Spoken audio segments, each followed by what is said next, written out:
Hi, my name is Trevor Yeltman, and I am here for the EDU 512s course on ethical communications. This presentation is about ethical communication, and at its basic, just the basic part of that, ethical communication refers to communicating in a manner that is clear, concise, truthful, and responsible. And so when I think of just at its basic level, this is being respectful, it's being kind, it's determining right and wrong. And in a more narrow sense, when we look at verbal ethical communication, so just in the verbal sense, um, one of the things that I really connected with the verbal ethical to communicate ethically is all about approach. And so understanding the reason behind student behavior gives educators the ability to connect with the students and help them build skills they're lacking. And I feel like, when we approach students and we talk to them verbally, it's important to understand that kids do well if they can. That's a phrase that, ever since I learned about it, that has been one of the biggest takeaways of this whole program. And I feel like ethically, when we approach people respectfully and we approach them from a place of understanding, that is a way to show, as a professional educator, we can show respect to our students by how we talk to them. Another thing from an educator's perspective is just the environment, not only that the kids have, but other adults that are in your room or your building. It's important to stop conversations that are heading towards more gossip or things like that, and have the quote down there. But a lot of times it's easy to talk negatively about our students or even other people. It can get really bad. So just being ethical about how we talk to one another and what we talk about. From a written standpoint, now this to me, this day and age, the first thing that comes to my mind is actually emails. And it's important when we're writing or doing emails, who's your audience? Who is going to see this? Who are you writing to?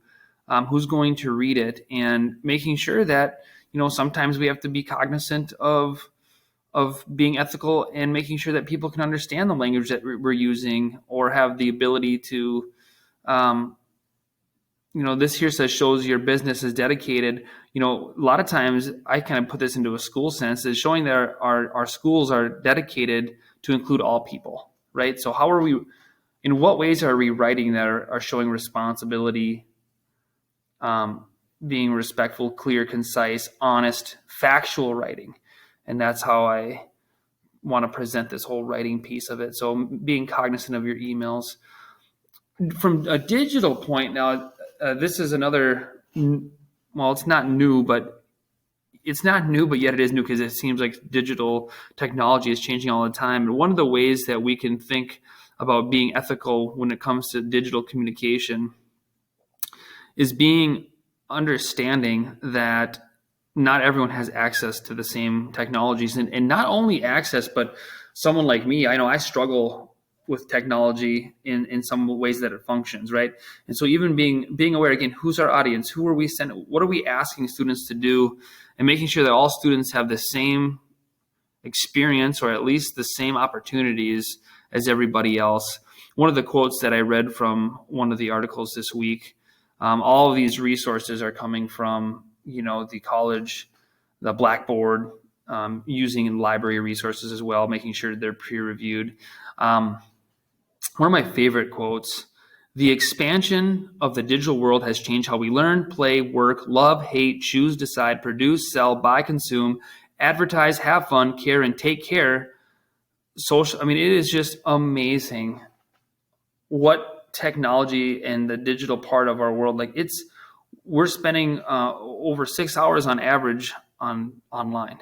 So it's very critical that we are, again, the things that we're writing online and how we use technology is fair, it's honest, and it's open, and things of that nature. Some of the assessment questions that could be taken from here would be: what is included in ethical communication? It is important when speaking to students to approach them first by seeking to understand the situation. True or false? When writing an email, what should you consider? Not to give the answers away here, but I really like what are the needs of the recipient what is the knowledge level of my recipient, and then what's the relationship I have with this recipient? Very good questions to ask. Technology is everywhere and is available to everyone. Well, technology is everywhere, but it's not as common as you think. We have to just be very cautious that we think a lot of us who have technology, who have had access, right? Just because I have it, you have to realize that that's not the case for everybody. And here are the resources, the references for this quick video.